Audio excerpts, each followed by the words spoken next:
আসসালামু আলাইকুম এভরিওয়ান, আশা করি তোমরা সবাই ভালো আছো। টিএনটি লেসেন্সের আজকের লেকচারে তোমাদের সবাইকে স্বাগত। আগের ভিডিওতে আমরা কথা বলেছিলাম ফ্লো নেটের থিওরি নিয়ে। আজকে আমরা ফ্লো নেটের বেশ কিছু গুরুত্বপূর্ণ ফর্মুলা দেখার চেষ্টা করব। তো চলো শুরু করার আগে দেখে নিই আজকের লেকচারে আমরা কি কি জিনিস কভার করার চেষ্টা করব।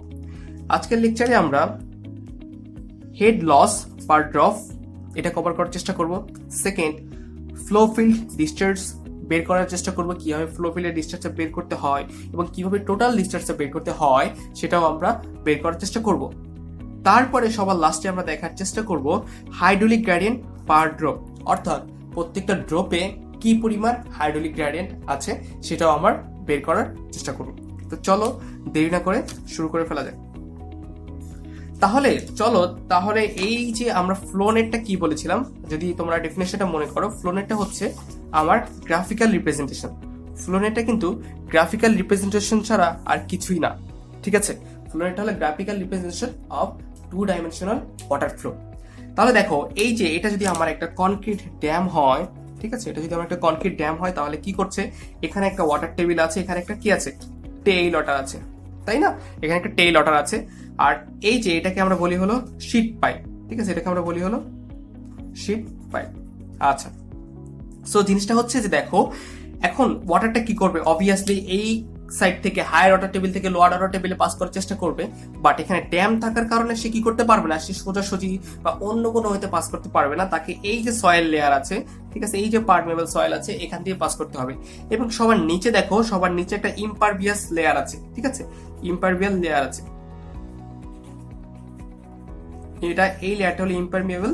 সো এইখান থেকে কি করতে পারবে না, কোনো ওয়াটার পাস করতে পারবে না। তাহলে নর্মাল সেন্স বলছে অবশ্যই কি ওয়াটারটা এইখান থেকে এখানে পাস করবে। এবং ওয়াটারটা তাহলে কিভাবে পাস করবে, ওয়াটারটা বিভিন্ন চ্যানেলে পাস করবে এবং তার জন্য ওয়াটারটা একটা ফ্লো লাইন ফলো করবে। তো এই যে লাইনটা আমরা ড্র করলাম এই পাশ থেকে এই পাশে, এই লাইনগুলোকে আমরা বলি হলো ফ্লো লাইন, সেটা তো তোমরা আগেই জানো। এবং দুইটা ফ্লো লাইনের মধ্যবর্তী জায়গাকে আমরা বলি চ্যানেল। তাহলে দেখি সবার ফার্স্টে আমার এখানে কয়টা চ্যানেল আছে, একটা চ্যানেল, দুইটা চ্যানেল, তিনটা চ্যানেল এবং চারটা চ্যানেল।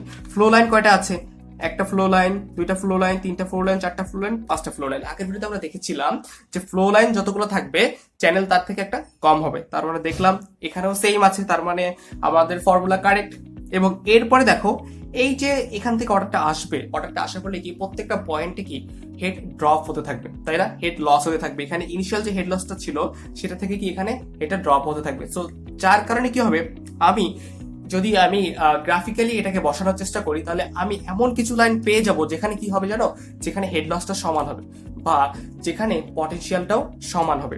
যেমন ধরো এই একটা লাইন পেয়েছি, ধরো এখানে টোটাল যে পুরাটার ভিতরেই আমার হেডটা কনস্ট্যান্ট আছে, তাই এই লাইনটাকে যদি আমি এখান থেকে যেমন এই কানেক্ট করে দিয়েছি, তখন যে লাইনটা পেয়েছি তা এই লাইনটাকে আমরা বলি হলো ইকুইপটেনশিয়াল লাইন। সেম ভাবে আমরা এখানেও আরো কিছু ইকুইপটেনশিয়াল লাইন পাবো, এই যে এখান দিয়ে আরো কিছু ইকুইপটেনশিয়াল লাইন পাবো। আবার আমি এটাও বলেছিলাম যে আসলে আমার এইখানের পয়েন্টগুলো কি হয়, ইকুইপটেনশিয়াল লাইন তৈরি করে। কারণ টোটাল যে হেডটা, যদি এখানে টোটাল হেড 10 মিটার হয় তাহলে এইটার প্রত্যেকটা পয়েন্টেও কি 10 মিটার হেড বর্তমান থাকবে। আবার এইখানে এসে যদি টোটাল হেড যদি এখানে 2 মিটার হয় তাহলে এখানে প্রত্যেকটা পয়েন্টও কি 2 মিটার হেড বর্তমান থাকবে। তাহলে দেখো এখানে টোটাল ইকুইপটেনশিয়াল লাইন কয়টা হচ্ছে, একটা, দুটো, তিনটা, চারটা, পাঁচটা, ছয়টা, সাতটা, আটটা, 9টা। তার মানে আমার এখানে যদি 9টা ইকুইপটেনশিয়াল লাইন হয় তাহলে এখানে হেড ড্রপ কয়টা থাকার কথা, একটা কম। তার মানে থাকবে কয়টা, 8টা। দেখি তো কয়টা আছে, 1 2 3 4 5 6 7 8। তার মানে এটাও মিলে গেল। আচ্ছা, তো এই যে হেড লস পার ড্রপ, হেড লস পার ড্রপ বলতে কি বোঝাচ্ছে, আমি আগেও বলেছিলাম যে এইখান থেকে ওয়াটারটা এই ইকুইপটেনশিয়াল লাইনে আসার জন্য তার হেডটা কিছুটা লস হবে, ঠিক আছে? এইখানে লস হবে, এইখানেও লস হবে, এইখানেও লস হবে, এইখানেও লস হবে, এইখানেও লস হবে। সো এইটাই হলো তার হেড ড্রপ। একটা কথা আমাদেরকে মনে রাখতে হবে, সেটা হচ্ছে যে ফ্লো চ্যানেলের ক্ষেত্রে ফ্লো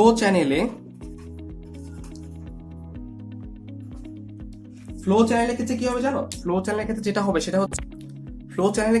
হবে সেটা হচ্ছে যে আমাদের এখানে সব সময় ডিসচার্জটা সেম হবে। প্রত্যেকটা ফ্লো চ্যানেলে ডিসচার্জ সেম, মানে ইকুয়াল ডিসচার্জ হবে আমার এখানে। এই জিনিসটা আমাদেরকে সবাইকে মনে রাখতে হবে যে প্রত্যেকটা ফ্লো চ্যানেলে অবশ্যই আমার ডিসচার্জে কি হতে হবে, সেম থাকবে, সব সময় এটা সেম থাকবে, প্রত্যেকটা ফ্লো চ্যানেলে আমার ডিসচার্জটা সবসময় কি থাকবে, সেম থাকবে। এবং আর আর আমরা যে বলছি এই যে প্রত্যেকটা যে দুইটা ইকুইপোটেনশিয়াল লাইনের মাঝখানে যে হেডগুলো ড্রপ হচ্ছে, প্রত্যেকটা হেড ড্রপ সমান হবে। অর্থাৎ প্রত্যেকটা হেড লসের মাঝখানে যে হেড ড্রপটা হবে, প্রত্যেকটা ইকুইপোটেনশিয়াল লাইনের মাঝখানে যে ড্রপটা হচ্ছে সেটাও কি হবে, ইকুয়াল হতে হবে। অর্থাৎ প্রত্যেকটা হেড ড্রপ কি হবে জানো, ইকুয়াল হেড ড্রপ হবে, ইকুয়াল হেড ড্রপ হবে। সো এখন চলো, যদি এতটুকু বুঝে থাকি তাহলে আমরা আমাদের আজকের ফর্মুলাটা শুরু করতে পারবো। দেখো, চিন্তা করে দেখো, তুমি ঐকিক নিয়মে চিন্তা করো। ঐকিক নিয়মে আগে যে আমরা ঐকিক নিয়ম করে এসেছি, ধরো 10টা পয়েন্ট আছে আমার এখানে, বা 10টা এরিয়া আছে। সো 10টা এরিয়ায় হেড লস হতে পারে 20, তাহলে প্রত্যেকটা এরিয়ার জন্য হেড লস হতে পারে কত বলো তো? প্রত্যেকটা এরিয়ার জন্য হেড লস হতে পারে 2। আসলে ব্যাপারটা সেম এরকম ভাবেই এসেছে। এখানে যদি আমি প্রত্যেকটার জন্য হেড লসটা যদি আমি ডেল এইচ দ্বারা প্রকাশ করি, তাহলে আমার টোটাল হেড যদি ডেল এইচ হয়, তাহলে আমার কয়টা চ্যানেল আছে আমার এখানে সেটা বের করতে হবে। আমি জানি, কয়টা হেড লস পার ড্রপ আছে সেটা যদি বের করতে চাই, তাহলে আমার এখানে কয়টা ড্রপের প্লেস আছে সেটা আছে হলো এন অফ ডি। ঠিক আছে, আমরা আগেই বলেছি যে আমরা যে কয়টা ড্রপ বা ড্রপের যে প্লেস আছে ওগুলো টোটাল নাম্বারকে আমরা এন অফ ডি দ্বারা প্রকাশ করি, ওই আগের ঐকিক নিয়মের মতোই। ঠিক আছে, যে তোমার যদি 20টা এরিয়া থাকে, বা তোমার যদি হেড লস প্রথমে ইনিশিয়ালি 20 থাকে, এবং তোমার যদি ঘর থাকে 10টা, বা তোমার ড্রপের জায়গা যদি থাকে 10টা, তাহলে তোমার পার হেডে বা পার ড্রপে কতটুকু লস হচ্ছে সেটা হচ্ছে 2 মিটার করে লস হচ্ছে। আশা করি তোমরা বুঝতে পেরেছো। তার মানে এখানে আমরা দেখি আমার এখানে ডেল এইচটা কি প্রকাশ করছে, ডেল এইচটা প্রকাশ করছে হলো টোটাল হেড লস। ঠিক আছে, টোটাল হেড লস। এটা কিভাবে বের করতে হয়, এটা হলো এই যে এই অর্ডার টেবিল এবং এই অর্ডার টেবিলের মধ্যবর্তী যে হেড ডিফারেন্স সেটা। ঠিক আছে, তারপরে কি আছে N of D. N of ডিটা কি, ডি হচ্ছে নাম্বার অফ ড্রপস, তাই তো। তারপরে কি আছে, তারপরে আছে ডেল এইচ, স্মল এইচ, যেটা স্মল এইচটাই হলো আমার হেড লস পার ড্রপস, হেড লস পার আর ড্রপস। আচ্ছা, আমি আগেও বলেছি যে হেড লস পার ড্রপস কিন্তু সবসময় কি হয়, ইকুয়াল। প্রত্যেকটা ইকুইপোটেনশিয়াল লাইনের জন্য কি হবে, ইকুয়াল হবে, equal for all equipotential line, তাই তো। ঠিক আছে, এই জিনিসটা আমাদের কি রাখতে হবে, অবশ্যই মনে রাখতে হবে। আচ্ছা, যদি আমরা এটা বুঝে থাকি, তাহলে চলো আমাদের নেক্সট জিনিসে চলে যাই, সেটা হচ্ছে কি ফ্লো ফিল্ড ডিসচার্জ। সবার আগে আমরা আবার চলো একটু ফ্লো ফিল্ডের মেমোরি রিফ্রেশ করে নেই। ফ্লো ফিল্ডটা কি ছিল, ফ্লো ফিল্ডটা ছিল যে দেখো এই যে একটা ইকুইপোটেনশিয়াল লাইন, দুইটি ইকুইপোটেনশিয়াল লাইন আমি ড্র করলাম। তারপরে কি আমি এখানে আরো কি পেলাম, আমি এখানে আরো পেলাম হলো যে ফ্লো লাইন, এই একটা ফ্লো লাইন পেয়েছি, এই একটা ফ্লো লাইন পেয়েছি। তাহলে এই ইকুইপোটেনশিয়াল লাইন দুইটা এবং দুইটা ফ্লো লাইন, তাদের মাঝখানে যে এরিয়াটা, অর্থাৎ এই যে এরিয়াটা আমি পেয়েছি, এই যে স্কোয়ারটা আমি পেয়েছি, সেই এরিয়াটাকেই আমি বলছি হলো ফ্লো ফিল্ড। অর্থাৎ আমার এই এরিয়াটা হচ্ছে আমার কি ফ্লো ফিল্ড। অর্থাৎ এই একটা পার্টিকুলার ফ্লো ফিল্ডের জন্য আমি এখন ডিসচার্জটা বের করার চেষ্টা করব। ঠিক আছে, সো দেখো নরমালি ডিসচার্জ ইকুয়াল টু কি জানি আমরা, discharge equal to Q equal to K I A, তাই না। আইটা হলো এরিয়া, এটা হলো এরিয়া, আইটা হলো কি হাইড্রোলিক গ্রেডিয়েন্ট, আর কেটা কি হলো পারমিয়াবিলিটি। আচ্ছা, যদি এখন চিন্তা করো, আমি যদি একটা পার্টিকুলার ফ্লো লাইনের জন্য চিন্তা করি, আমি এখানে কি করবো, এটা কিন্তু টোটাল ডিসচার্জ। ঠিক আছে, তো ধরো আমি ফর ওয়ান ফ্লো ফিল্ড, আমি এখানে একটা ফ্লো ফিল্ডেরটা আগে বের করে ফেলি, তারপরে দেখি কি করা যায়। ধরলাম এটাকে কিউ, কি ইকুয়াল টু কি হচ্ছে কে আই এ, তাই তো। আচ্ছা, কে তো কেই থাকবে, এটা নিয়ে কোনো ডাউট নেই। তাহলে বাট এখানে বলো তো, এই যে একটা পার্টিকুলার এরিয়ার জন্য আমার হেড লসটা কি হবে, বা এই যে হেড লস পার ড্রপ মনে আছে তো, সেটা কি হয়, সেটা হবে হলো এই যে এখানের জন্য যতটা হেড ডিফারেন্স আছে, হেড ডিফারেন্স হাইড্রোলিক গ্রেডিয়েন্ট কিভাবে বের করতে হয় সেটা তো আমরা জানি না। হাইড্রোলিক গ্রেডিয়েন্ট কি ছিল, del H, I equal to ছিল del H divided by del L, তাই তো। এখানে যতটুকু হেড লস আছে পার্টিকুলার একটা এরিয়াতে, আর যতটুকু এরিয়া লেন্থ আছে সেটা বের করতে হবে আমাকে। তাহলে এখানে ধরলাম হেড লস আছে হলো ডেল এইচ, আর এখানে লেন্থটা কত, লেন্থটা ধরলাম এখান থেকে এই এরিয়াটাকে আমি বললাম স্মল এল বললাম, তাহলে কত হলো ডেল এল হলো, বুঝতে পেলাম। ঠিক আছে, এরপর আসে এরিয়া। এরিয়া মানে কি, এরিয়া হলো দৈর্ঘ্য ইন্টু প্রস্থ। এখন কথা হলো, আমি যদি এখন চাই, আমি চিন্তা করছি আমি একক দৈর্ঘ্যের জন্য বের করবো, আমি কি বের করবো, আমি একক দৈর্ঘ্যের জন্য। তাহলে যদি আমার একক দৈর্ঘ্য হয় একক দৈর্ঘ্যের জন্য এরিয়া এ কি হবে বলতো? একক দৈর্ঘ্যের জন্য এরিয়া হবে এ হবে জাস্ট কি এই এল ইন্টু 1, তাই না? যেহেতু আমার একটা এরিয়াকে বা উইথটাকে আমি কি বলছি, আমি 1 ধরে নিয়েছি, তার মানে জাস্ট লেনটাই কি আমার এরিয়াটা ডিফাইন করবে। তাহলে এখানে কি আসবে, এখানেও এল চলে আসবে। দেখো এখানে, সো এটা হলো আমার এরিয়া, এটা হলো আমার হাইড্রোলিক গ্রেডিয়েন্ট, আর এটা হলো পারমেবিলিটি। এখন কি কাটাকাটি করা যায় না? হ্যাঁ, অবশ্যই কাটাকাটি করা যায়।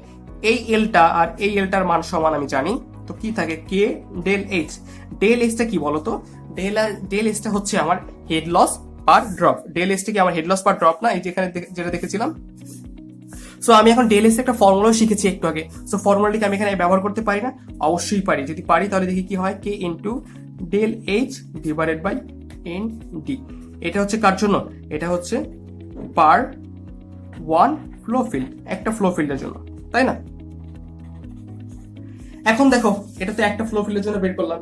এখন এইটা কি হবে? এই যে ডিসচার্জটা হচ্ছে, এই ডিসচার্জটা কোন জায়গা দিয়ে যাচ্ছে? এই ডিসচার্জটা এই চ্যানেল দিয়ে যাচ্ছে, তাই না? এই যে এই চ্যানেল দিয়ে যাচ্ছে, এই চ্যানেল দিয়ে যাচ্ছে, সেটা সেম।